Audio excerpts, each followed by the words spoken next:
श्री स्वामी समर्थ. माझे प्रिय स्वामी भक्तांनो, स्वामी अक्कलकोटी यूट्यूब वाहिनीमध्ये आपला स्वागत आहे.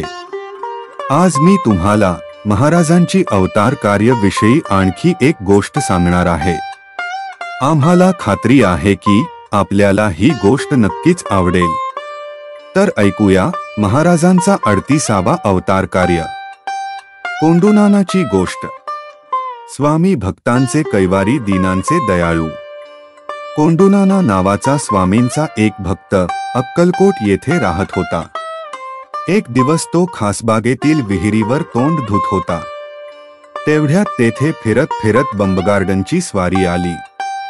त्यांना वाटले की हा माणूस विहिरीचे पाणी खराब करतो आहे, म्हणून पाणी पिणाऱ्या कोंडूनानास त्यांनी 2-3 लाथा मारल्या व शिव्या देत बाहेर काढले. आपण गरीब, दीन, दुबळे, आपल्याला कोणीही मारावे, शिव्या द्याव्या याबद्दल साधा प्रतिकार सुद्धा आपल्याला करता येत नाही. साधे पाणी सुद्धा पिण्यासाठी लाथांचा मार खावा लागतो. ही गोष्ट त्याच्या मनाला फार लागली. त्याला तो आपला अपमानच वाटला. तेव्हा तो हिरमुष्टी होऊन आपली तक्रार घेऊन स्वामींच्या पाशी गेला. त्याचे सर्व म्हणणे स्वामींनी ऐकले, पण बोलले मात्र काही नाही. काही दिवसांनी बंबगार्डने कोंडूनानास ज्या पायाने मारले त्या पायासच काही व्याधींमुळे त्याचा पाय निकामी होण्याचीच वेळ आली. डॉक्टरी उपाय खूप झाले, पण कोणत्या औषधास गुण येईना.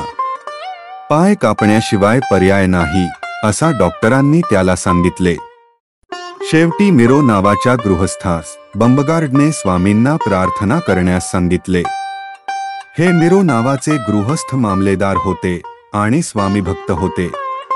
तेव्हा बंबगार्डनसाठी ह्या गृहस्थांनी स्वामींजवळ प्रार्थना केली. तेव्हा स्वामी रागाने म्हणाले, हमको क्या पूछता है. असेच काही दिवस गेले. स्वामी फिरत फिरत बंबगार्डनच्या बंगल्यावर आले. बंबगार्डन बाहेर खुर्चीवर बसला होता. स्वामींना आलेले पाहताच तो एकदम उठून उभा राहिला आणि त्याने महाराजांना सलाम ठोकला व नंतर त्याने स्वामींकडे इकडे कोठे आलात अशी चौकशी केली. तेव्हा स्वामी म्हणाले, तुला काय करायचे. आम्हाला लाथा मारल्यात आणि औषध सुद्धा आम्हालाच विचारता. स्वामींचे हे वाक्य ऐकताच बंबगार्डन एकदम भानावर आला.